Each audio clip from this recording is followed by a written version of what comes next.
C'est un élève, c'est un public qui va subir en quelque sorte un processus d'industrialisation des savoirs, et de l'autre côté on a une sortie avec quelqu'un qui a un diplôme.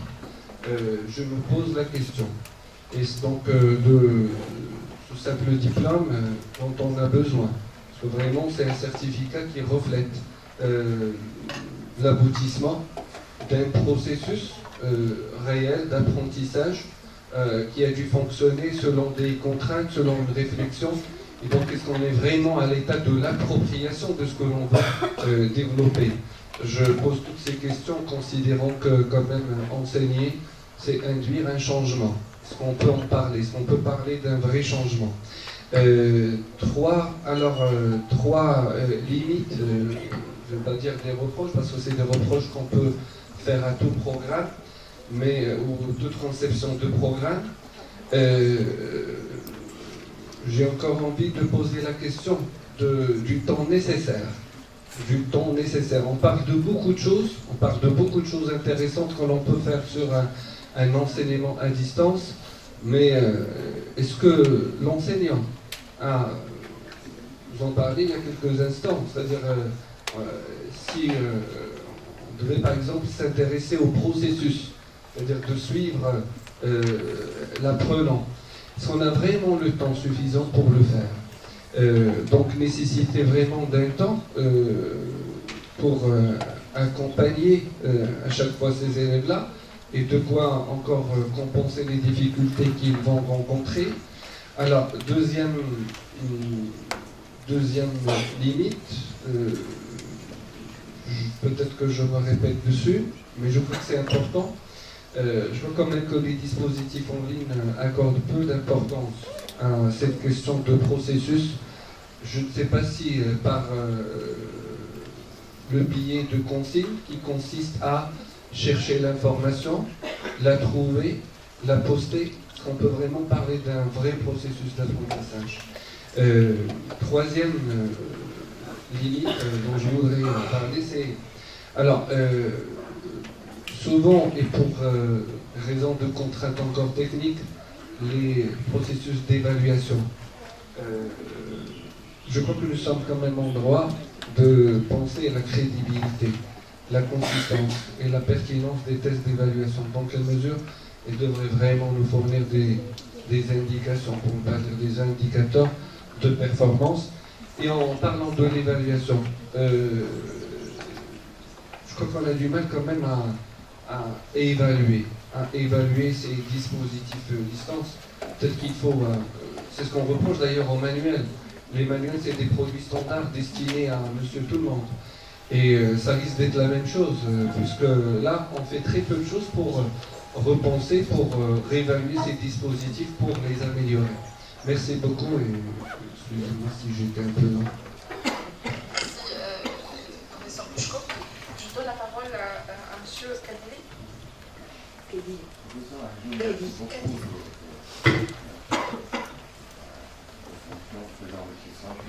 Certainement, pour la suivre. Mes collègues et moi-même sommes heureux d'être avec vous parlant d'intelligence artificielle. Cela me rappelle un certain nombre de lectures il y a 30 ans, il y a 40 ans, j'ai de l'âge. 30 ans, 40 ans, Asimov avec sa trilogie de la Fondation, Van Gogh avec un certain nombre d'écrits qui projetaient notre monde et dans le temps se demandaient si c'est possible. Et ça me rappelle quelques dictons qu'on me répétait dans une autre vie. L'un parmi eux, les gens voient les choses telles qu'elles sont et se demandent pourquoi, et moi je rêve de choses et je me dis pourquoi pas. Et en fait c'est cela.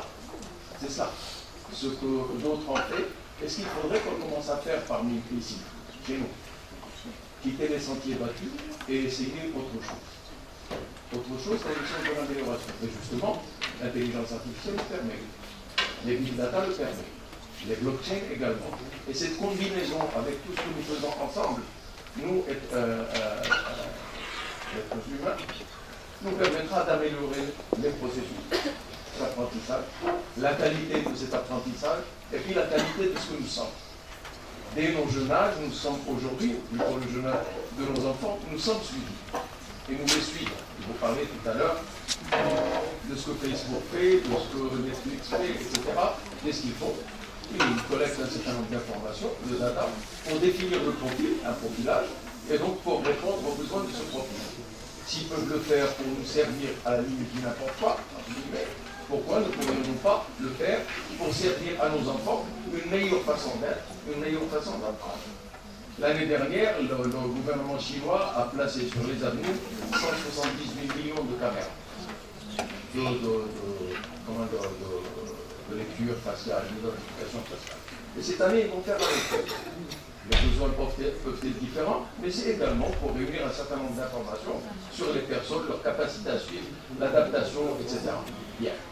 Ce même gouvernement chinois s'est rendu compte qu'ayant certains de ces unités de recherche, ayant développé un langage permettant aux ordinateurs de communiquer, ces ordinateurs ont développé leur langage et communiqué à l'insu de leurs créateurs.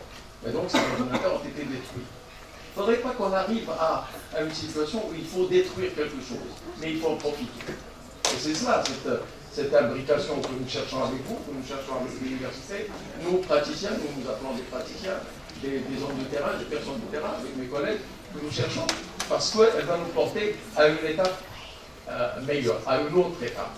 Et c'est ce que l'homme a fait tout le temps. Chaque fois qu'il arrivait à une étape, il en essayait une autre. Van Gogh se posait la question, qui de l'homme et de la machine sommes-nous en face? Parce qu'il arrive à un moment où nous nous posons cette question. À la Fondation Temkin, on va vous présenter ce que nous sommes en train de faire. La raison de notre présence ici.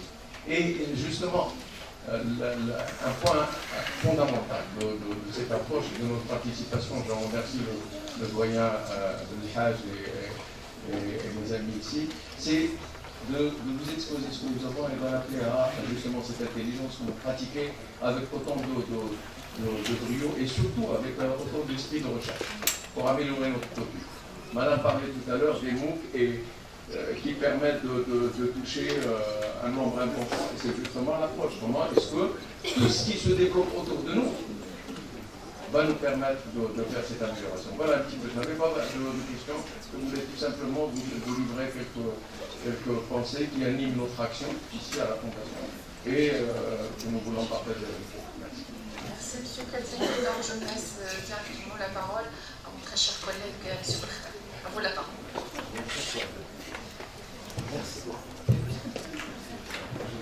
Merci beaucoup. Je rebondis sur ce et je suis désolé pour le retard. Il y avait une savamment formatée qui a voulu savoir qui se cachait derrière le chapeau et qui était apparemment doué d'une intelligence artificielle. Donc voilà. Je n'ai pas donc assisté au début je le regrette parce que je le connais, je sais jusqu'où vous pouvez aller, c'est très bien. Je pense que donc mon intervention sera juste une sorte de nota bene. Vous pouvez vous en passer de noter cela. J'ai constaté dernièrement dans les discours pédagogiques au Maroc, il faut se tenir en situation de veille, même à des très hautes instances, un certain glissement du sens de l'intelligence artificielle. Et une confusion jusqu'à la synonymie entre intelligence artificielle et moyens informatiques. Ce qui est déjà un niveau épistémologique, une sorte d'imposture. Le mot imposture n'était pas une injure dans ce genre de discours sur le discours.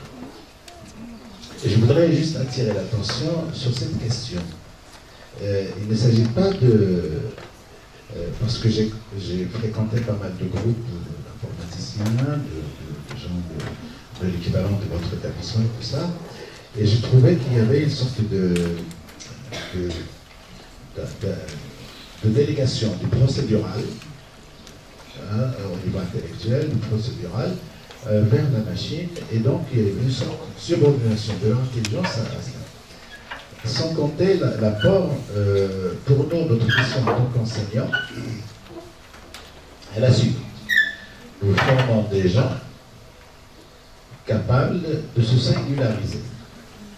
Donc nous formons des sujets apprenants qui vont devenir par la suite des sujets citoyens ou des penseurs, ou Or, le processus jusqu'à présent, malheureusement avec le soutien des neurosciences, est allé dans le sens d'une forme de standardisation des capacités. D'où ce que vous venez de dire, l'évaluation n'est absolument pas, ne sera plus nécessaire, parce que si on réussit la standardisation des capacités, il n'y aura plus besoin de cette évaluation. Ce que je retrouverais un peu dommage. D'accord. Donc la question que je me pose, c'est que peut l'intelligence artificielle, pour ne pas trop vous embrouiller, pour l'intelligence de l'homme. Pour rejoindre un petit peu la question de l'intervenant. Qu'est-ce qu'elle peut pour ça? D'accord. S'agit-il d'un moyen de dispenser l'être humain de tâches de compilation, ou s'agit-il d'une formation de l'intelligence de l'homme? Ça, c'est très important pour nous, parce que c'est l'enjeu même de la mission d'enseignant. Hein? Et, nous sommes délégués par la société pour d'abord reproduire la société elle-même, mais la reproduire pour le meilleur. Hein? Et là, je trouve, avec ces moyens-là, une certaine standardisation des capacités. Par exemple, prenons un élève du primaire, nous lui apprenons à bien se tenir,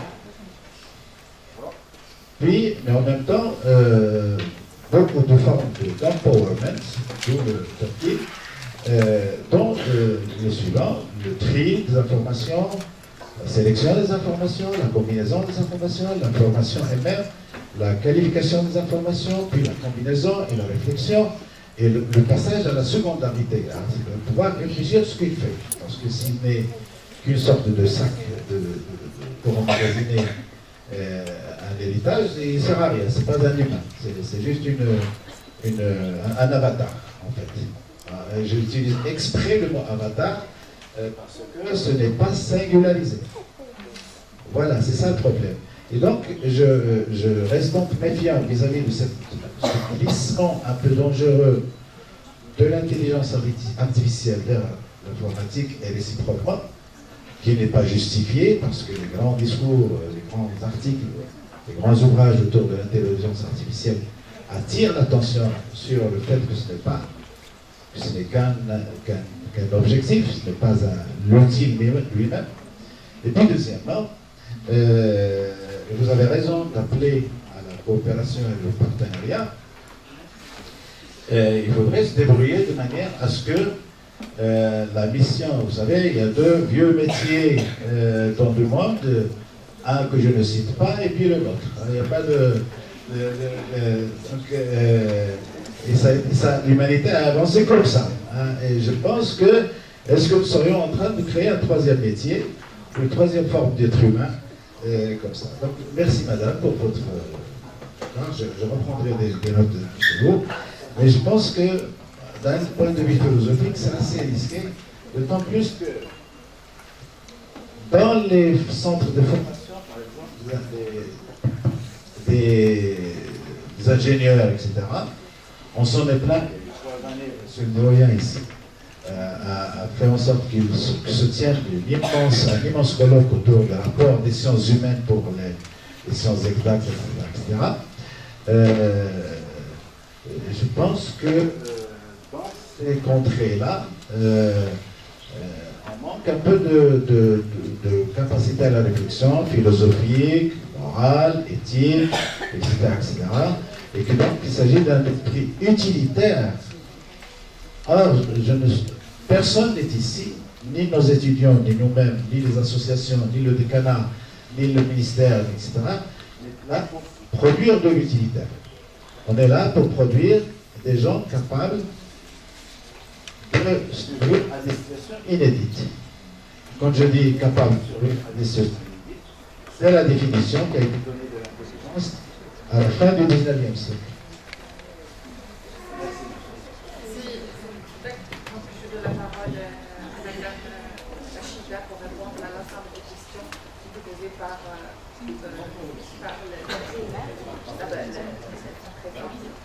vous avez 5 minutes, madame. D'accord, je sais que c'est un sujet très riche, qui incite en fait beaucoup de réflexions, beaucoup de discussions, mais on a la contrainte du programme, on a la construction, je suis vraiment désolée, donc je ne vais pas en fait pouvoir donner la parole à l'ensemble de la salle, alors pour donner leur réflexion. Mais peut-être ça peut être le sujet de discussion donc, dans la pause. 30 secondes. D'accord. Donc, en tout cas, je vais être très rapide. Mais vous avez mes coordonnées. Si vous voulez qu'on discute, c'est avec un grand plaisir. Hein, d'accord. Hein? Google vient de sortir un microchip qu'il a implanté à titre expérimental et qui vous donne toute la connaissance. On n'a pas besoin de chiffres. Vous voulez une idée, elle est là. On fait quoi alors? Il faut aller au-delà. Il faut aller au-delà. Donc nous, notre capacité aujourd'hui, vis-à-vis de ceux qui sont là, qui sont moins plus jeunes, je fais 3 à 4 fois l'âge de quelques-uns parmi vous, c'est justement de donner la possibilité pour dépasser les carcans dans lesquels nous avons été enfermés quand nous étions jeunes. Parce que nous en avons la possibilité et la capacité. Et puis le savoir est là. Comment justement faire apprendre et apprendre autrement, et utiliser autrement. C'est là le défi auquel nous faisons face aujourd'hui ensemble. Merci. D'accord, donc je vais être très rapide. Hein. J'espère. D'accord, donc je commence par la deuxième.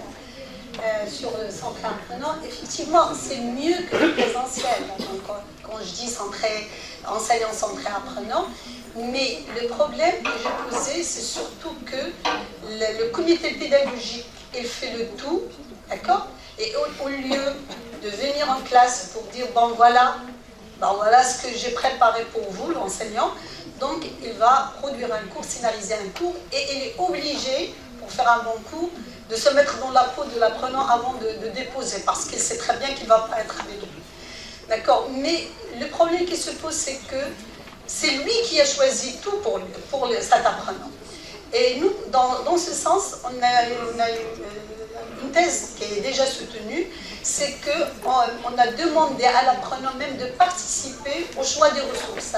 La partie pédagogique, toute la scénarisation, il se fait au niveau de notre structure arborescente du cours, mais le contenu, on ouvre la possibilité, d'accord? Et ça, on a utilisé des algorithmes de type deep learning pour choisir les propositions pertinentes avec des poids et tout, donc ça c'est purement technique. Donc, il a participé même à la production. Donc, cette phase production, apprentissage, nous on a essayé un petit peu de les mélanger plus ou moins. Donc, il sent qu'il est capable, que lui, il peut rapporter pour cette formation. Donc, on lui dit, c'est vous l'acteur principal. Donc, c'est la raison pour laquelle je suis tout à fait d'accord, mieux qu'avant, mais à un certain degré.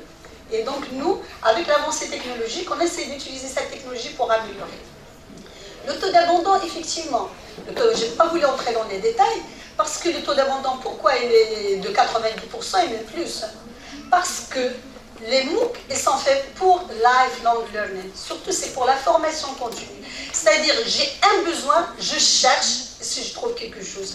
Probablement, quand je vais vers Coursera, vers edX, j'ai trouvé un cours qui s'appelle, je ne sais pas, Deep Learning, par exemple. Ah tiens, c'est quoi le contenu?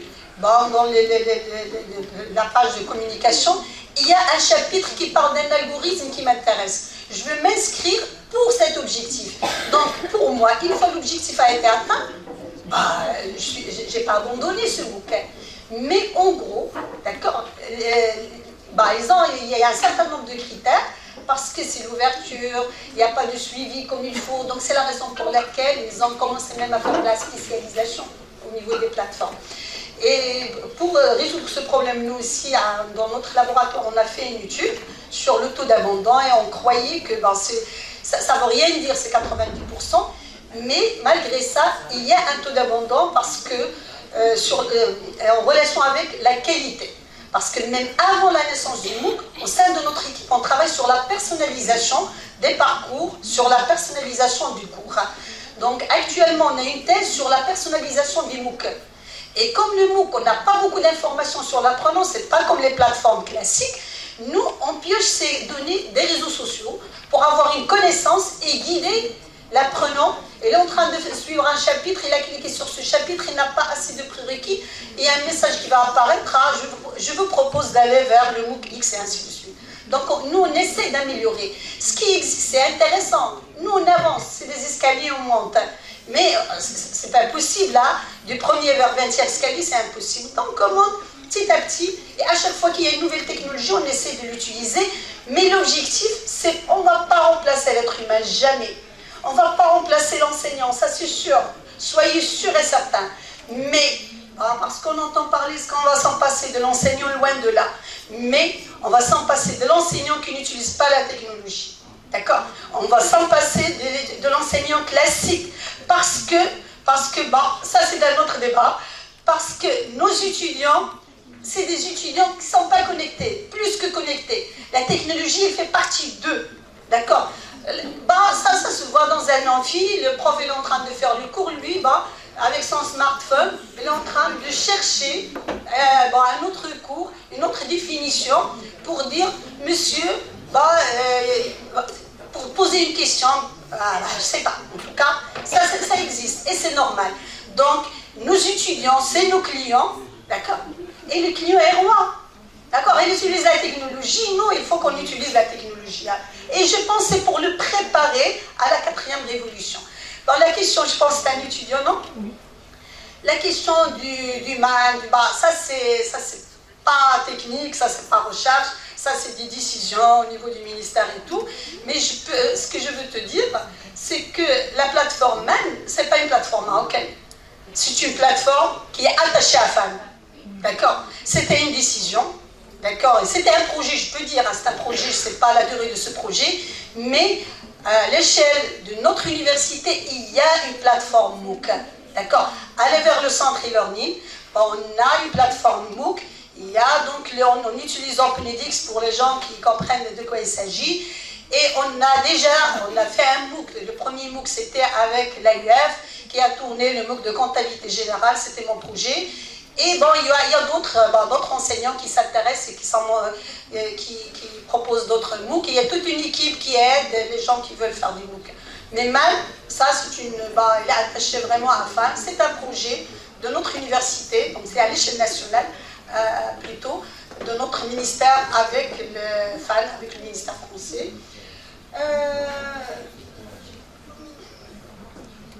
Est-ce qu'il y a un comité d'organisation en fait, qui est au train de... Une petite réponse sur l'évaluation. Je ne dis pas qu'on va s'en passer de l'évaluation, pas du tout. Je dis qu'il n'y a pas d'évaluation sommative parce qu'on n'a plus besoin de faire le classement. On n'a pas besoin que il est le premier, non, il va avoir un prix, parce que non. C'est le travail collaboratif, c'est le besoin de l'industrie 4.0 qui nous pousse à prendre des décisions. Et si on peut discuter parce qu'il me dit arrête. D'accord, et en tout cas je suis disponible, tu me connais. Pour les autres, mon adresse email, vous pouvez me contacter, on peut discuter, on peut même, on se fait des projets, c'est avec un grand plaisir, et merci. Merci. Merci Madame Ashkoun.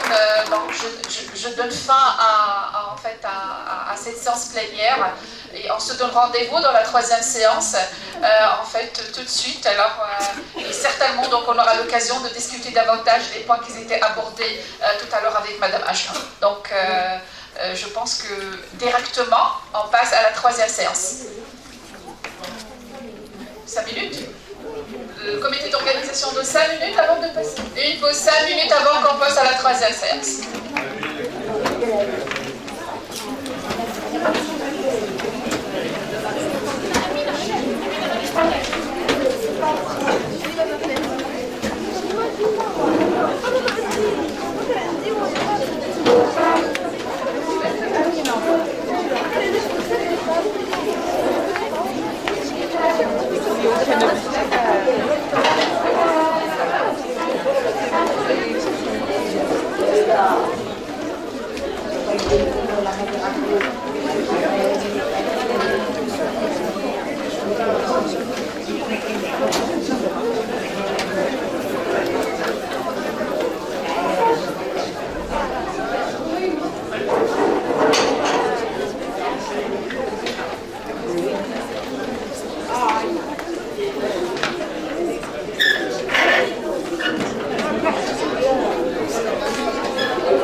يلعب بزاف يضرب في السكه لازم يكسر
Bonjour. Reprenons donc avec prédisposition et plaisir la troisième séance de travail de ce congrès. Alors, séance intitulée Hybridation technologique et intelligence artificielle. Et donc, nous assistons à une autre dimension importante, on va dire, de cette problématique, de cette thématique. Si je ne risque de trop anticiper un peu l'objet de la présentation, de la première présentation, intitulée donc Hybridation technologique, intelligence artificielle et interaction homme-machine dans l'éducation. Alors, on voit déjà que ça s'inscrit parfaitement dans l'intitulé de cette troisième séance. Et donc, sans aucun doute, nous allons assister à une présentation qui essaiera donc de nous faire part des interactions en machine comme effet de l'hybridation technologique.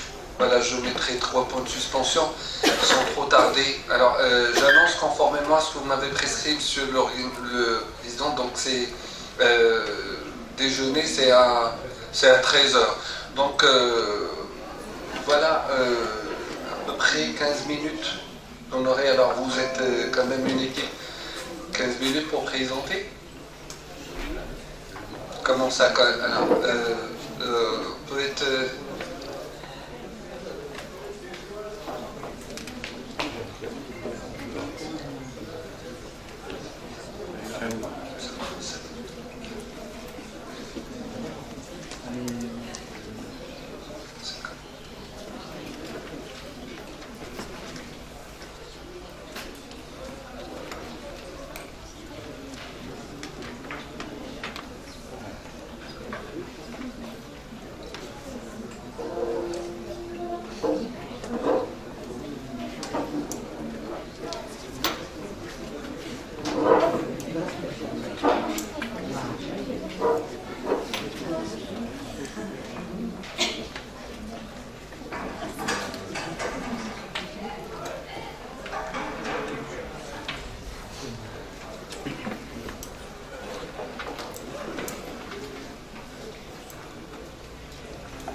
Messieurs, bonjour. Mon collègue professeur Boschbro me dit les contraintes d'une présentation académique. Je viens de lui expliquer très gentiment et je le remercie d'avoir souscrit à notre approche que nous ne sommes pas dans une présentation académique, au moins la logique de la Fondation Temkin, parce que nous voulons vous faire état de ce que nous sommes et de ce que nous sommes en train de faire et pourquoi nous pensons que notre approche est pertinente. Nous avons écouté les différentes interventions hier et aujourd'hui et nous sommes venus vous parler de notre travail avec l'espoir et l'ambition que nous puissions vous engager avec nous et vous mobiliser dans cette dynamique qui s'étend de plus en plus ici à l'intérieur du pays et également dans d'autres pays vers l'Afrique et en Turquie où nous nous déplaçons demain, Inch'Allah, pour parler de ce que la Fondation Temkin fait. Donc encore une fois, chers amis, je vous présente mes excuses. Nous allons, avec votre permission et la permission de la salle, prendre un petit peu de temps pour dire ce qu'est la plateforme, ce qu'est Temkin et quel est l'instrument, si je puis me permettre, entre guillemets, que nous avons développé et qui est en train de connaître des générations. Temkin est une fondation qui s'intéresse à l'amélioration qualitative de l'éducation. Et pour ce faire, elle fait appel à son environnement, à l'intégration des technologies, de l'information et de la communication pour toucher le maximum, mais d'une approche extrêmement créative et totalement innovante. Je ne veux pas être long, je me suis promis de ne prendre que 3 minutes, et puis ensuite je laisserai au professeur Srer et à M. Kharraz. Monsieur Kharraz est le directeur du programme Temkin Tutoring. Je vous disais que nous sommes 8 programmes et Temkin Tutoring est notre flag bearer. C'est notre programme phare qui nous permet d'aller et d'être en contact avec l'année dernière 160 000 élèves. Et cette année, nous nous proposons de toucher 260 000 élèves. Voilà un petit peu là. Et dans quelques temps, je pense, l'année prochaine, notre objectif portera à 500 000 élèves. Chiffre à l'appui, pas des chiffres comme ça donnés, mais la machine vous le dira. Si vous entrez sur notre plateforme, vous donnera l'accès bien entendu, et vous verrez que ce sont des chiffres extrêmement réalistes. Mes collègues vous parleront et vous donnerez le nombre de salles Temkin. Une salle Temkin, c'est une salle multimédia, équipée de manière à permettre une interaction entre vous, les enseignants, vous, les élèves, les étudiants, les élèves, en virtuel présentiel, en mode virtuel présentiel, une interaction à partir de Rabat, à partir de n'importe quel espace géographique de notre pays, avec des enseignants, avec des instructeurs, avec des personnes que nous encadrons et que nous suivons. Une interaction qui est enregistrée par la suite de manière à permettre un retour, de permettre une consultation autant de fois que possible. Voilà un petit peu ce que nous sommes. Il y a aujourd'hui, les collègues vous le diront, 1202 salles Temkin. Alors le calcul est vite fait. Si dans chaque salle Temkin il y a 15 personnes, 4 heures par jour, multiplié, vous trouvez le nombre que nous touchons. Mais nous sommes très modestes. Donc encore une fois, merci pour votre temps et je donne la parole, si vous le permettez, cher ami, à Madame Srir pour présenter notre travail. Merci. Merci Dr Kadili, merci à toute l'audience, au comité organisateur d'avoir donné cette occasion à la Fondation Temkin de présenter justement notre approche innovante. Donc en fait l'intitulé de notre présentation, il s'intègre dans le thème que Monsieur le modérateur a bien voulu souligner. Notre intitulé, c'est une approche innovante de l'intégration des technologies de l'information et de la communication au service de l'amélioration qualitative de l'éducation. Et donc, on est sur une étude de cas, le cas de la plateforme du programme Temkin Tutoring. Donc, notre plan de cette présentation va suivre ce qui suit. Donc, il y a une introduction, il y a une contextualisation de l'approche, la problématique que nous essayons de relever, donc la méthodologie, les résultats et quelques perspectives et conclusions. Donc, vous savez tous, comme a déjà souligné Madame Joule, que le numérique a conquis tous les domaines de la vie moderne. On est dans le XXIe siècle et donc on ne peut pas négliger ce que l'apport des technologies peut faire pour résoudre les problèmes de l'éducation et optimiser la qualité des apprentissages. Cette présentation vise justement à mettre en évidence l'approche développée par la Fondation Temkin. Donc on a un programme, c'est le programme Temkin Tutoring. Et donc, ce programme qui intègre les technologies de l'information et de la communication espère améliorer l'éducation et la qualité de l'éducation en apportant des solutions innovantes pour relever les défis existants.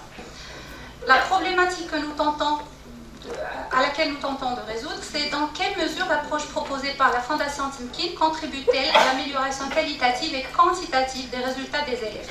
Et donc, on a une étude de cas, je l'ai déjà dit, le cas du programme Temkin Tutoring. Le contexte de notre projet. Donc, il y a d'une part le rôle que jouent les ONG dans la contribution à l'amélioration qualitative et quantitative de l'éducation au Maroc. Comme vous savez, la Fondation Temkin est une organisation non gouvernementale. Et donc, elle a parmi ses missions et ses objectifs d'améliorer l'éducation au Maroc.